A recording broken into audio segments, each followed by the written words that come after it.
Hello. Yes, greetings and salutations. Have any of you seen my hair tie? I had it in my hair. That's where I was keeping it, which is a very sensible place. So I don't know why I removed it. I wanted to see how my hair looked without it, and I do like that, but it is also hot.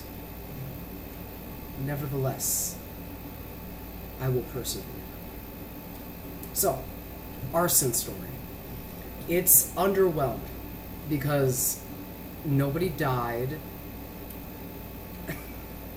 nobody was hurt, there was minimal property damage, and I didn't get in a lot of trouble for it, even though I technically got caught. So let's forge ahead. Let's see, how many programs I had been to. One, two, like 3 or 4 schools, hospitals, intensive day treatment centers, programs, etc. And I have been placed in. So, my district didn't have this. It was a BOCES program. It's a New York thing for gifted handicapped students, which was really just people diagnosed with Asperger's. And at the time, y'all know my feelings on Hans Asperger, I think. Fucking right. It was a gifted handicap program that was supposed to. Well, that's self-descriptive, honestly. So it was available at a school a couple towns over. So I was going there, and I was chronically, agonizingly, overwhelmingly understimulated and bored. As that was just my state of being as a teenager when I wasn't like actively endangering my life. But it got quite bad at this time because I wasn't getting into trouble. I wasn't cutting myself. I wasn't like God, and that's oh, did I fix that? Ha ha ha ha. I found it. No thanks to you. So, gifted handicap. It was kind of unconventional because I had tested out of a lot of the normal high school classes, which means like I took in New York, we had Regents exams that are similar to SATs. So I took the Global 1 and 2 and the English Regents exams without actually taking the classes first. And because I was in the 99th percentile, or 96th percentile in one of them, I do remember. So you don't think I'm bragging, which I definitely am. I really didn't have to take the classes. I just needed the credit. So what they did was I was allowed to just hang out in the art room almost all day, and every semester or every unit I had to create a piece of artwork that reflected whatever it was we were focusing on that semester or unit. I can turn this AC down. Ostensibly, at least. Also, I did choose a femme look today. There are plenty of reasons for that. One of them is safety, frankly.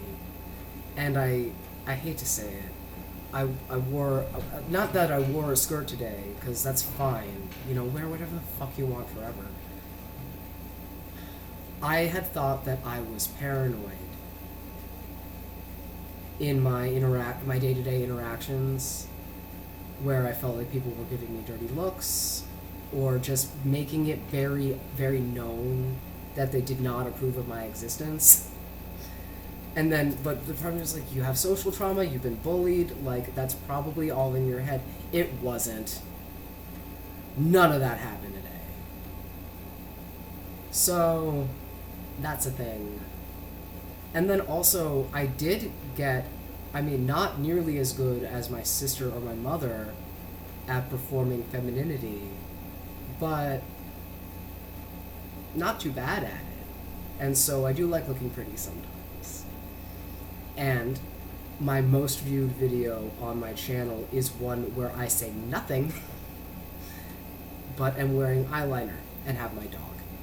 So I figured I might as well weaponize my appearance to try to attract people to my channel so that they can hear my story about how I set a fire to my high school. Because I was bored. And essentially I wasn't beholden to a class schedule because of this weird situation. So I was just bullshitting on my way from one place in the school, probably to the art room. Nobody else was in the halls. I had my shoplifted lighter in my pocket. I didn't smoke. I would have if I had the opportunity, but I didn't. But I did have a lighter on me at all times. I did like to, I would set things on fire as a kid and then like put them out. I didn't want there to be a problem. I just wanted to burn things. Oh, I hear how that sounds. Anyway, the door to the bathroom was being held open by a garbage can that was full of paper towels. And negative impulse control at the time. So I just whipped it out, clicked it, like lit the corner of a paper towel on fire and just left. And it was about 15 minutes later that the fire alarm went off and the whole school was evacuated. As we were leaving, I did notice some teachers just pouring bowls of water onto the half-melted plastic garbage can. So, like, the property damage was minimal. The harm was none. Technically, physically.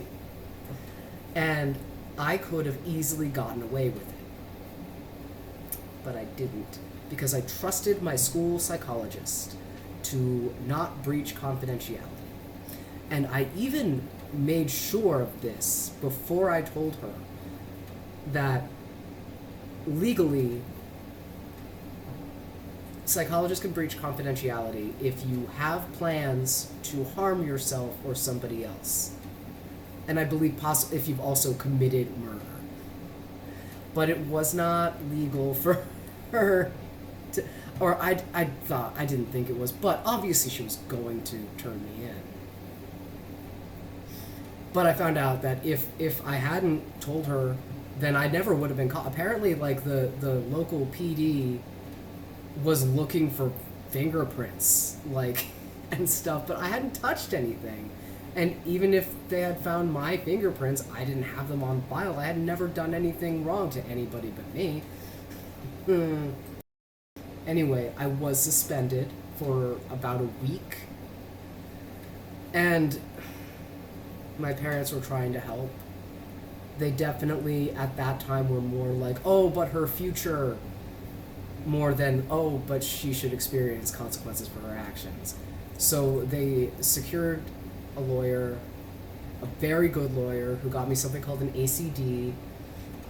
And the stipulation of that was I would have the arson wiped from my record if I made it 6 months without doing anything stupid. Which was not difficult, frankly, because I wasn't a rule breaker. Like, I did not believe in rules. I was against them in theory. I was also against me getting in trouble in theory. And, like, I mean, I had never, like, dipped into my parents' liquor cabinet. I would never sneak out. I would lie about the age of the man who I was meeting, who I had found through MySpace. But that was sort of it. This was definitely the most rule-breaking I had ever done, aside from, like, unspoken rules like, do not harm yourself. This was like 2003 or 2004 also. And I wore a trench coat, and Columbine was still in everybody's recent memory, so there were definitely jokes. There was definitely some suspicion, although I was so nice and polite all the time. I just wore a trench coat. Anyway, for the next at least 6 months, I was put on an antipsychotic called Seroquel.